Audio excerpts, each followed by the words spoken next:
Bismillahirrahmanirrahim. Assalamualaikum warahmatullahi wabarakatuh. Selamat pagi, selamat siang, dan selamat sore. Bahkan selamat malam untuk teman-teman semua yang sedang menonton video ini. Saya doakan teman-teman yang menonton, yang subscribe, yang sedang menjalankan suatu amaliyah atau ijazah.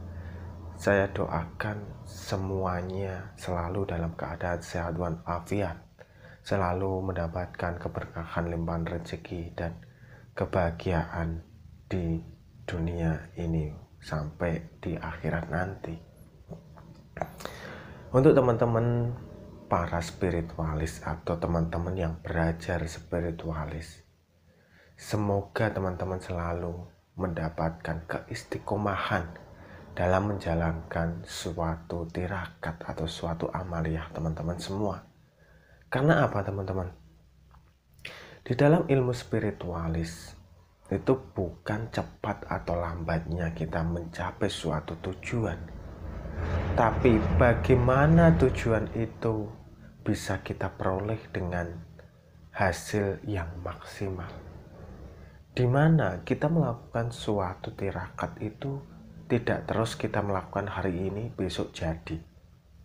Apalagi kalau orang awam yang menjalankan suatu tirakat atau mencari guru, itu tujuannya hanya saya ingin memperoleh seorang guru, dan ketika memperoleh guru terus beliau itu memberikan transfer keilmuan, transfer energi kepada diri kita.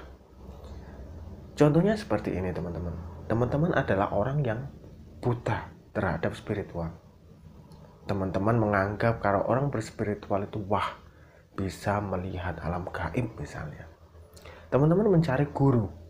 Terus guru itu teman-teman minta untuk membuka mata batin teman-teman semua. Lalu apa yang terjadi? Ketika mata batin teman-teman dibuka, teman-teman bisa melihat makhluk halus. Teman-teman bisa melihat hal-hal yang mengerikan di luar nalar manusia.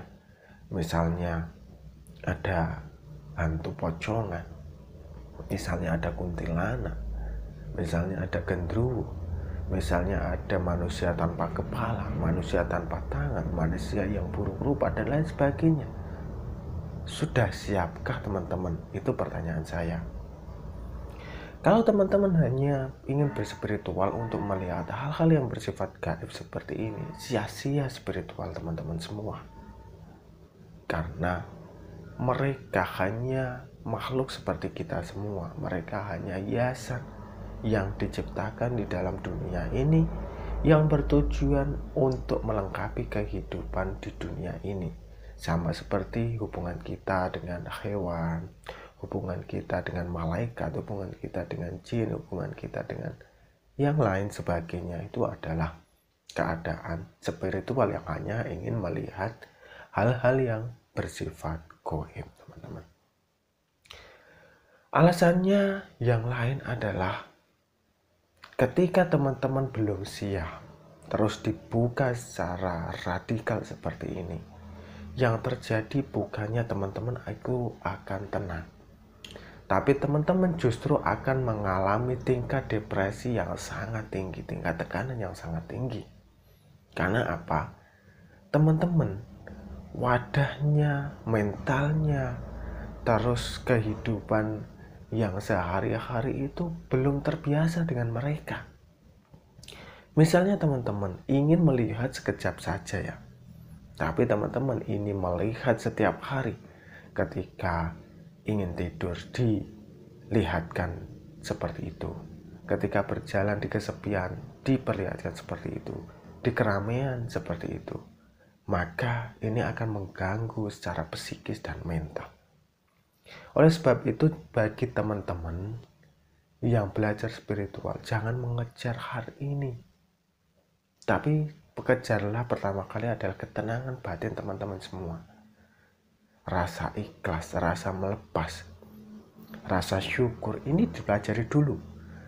Kalau di hati teman-teman sudah tidak terbesit rasa ingin membenci sesama manusia, tidak ingin menyombongkan diri, tidak ingin berkelakuan buruk dan lain sebagainya, ini baru teman-teman dikatakan siap dalam spiritual yang berlebih.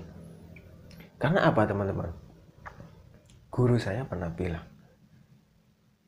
kita menganggap diri kita biasa-biasa saja, tapi ketika nanti kita semua bisa melihat apa yang dinamakan sedulur papat,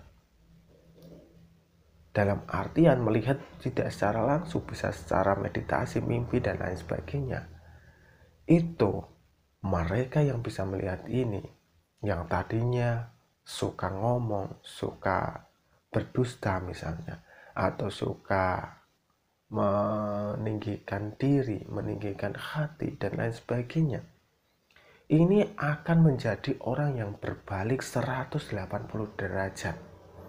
Karena apa?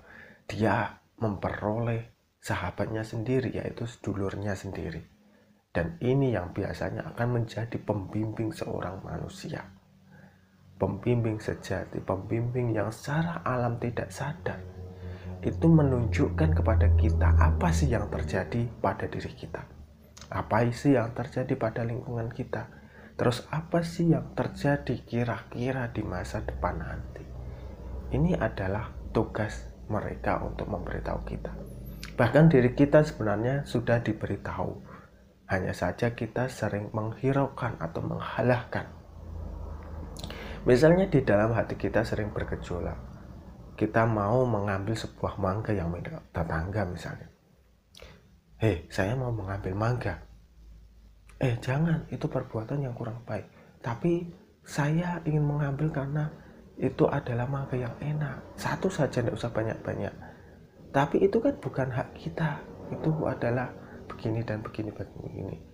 Gejolak untuk percakapan seperti inilah yang biasanya itu disebut dengan gejolak batin. Atau dalam sisi lain itu adalah percakapan antara otak dan batin. Tapi di sisi spiritual ini adalah percakapan antara sedulur papat kita yang menuntun kita kepada kebaikan dan keburukan. Oleh sebab itu, bagi teman-teman semua, kalau belajar spiritual, mulailah dengan membersihkan hati, pikiran, dan mulut kita dari perkataan, pikiran, atau batin yang negatif.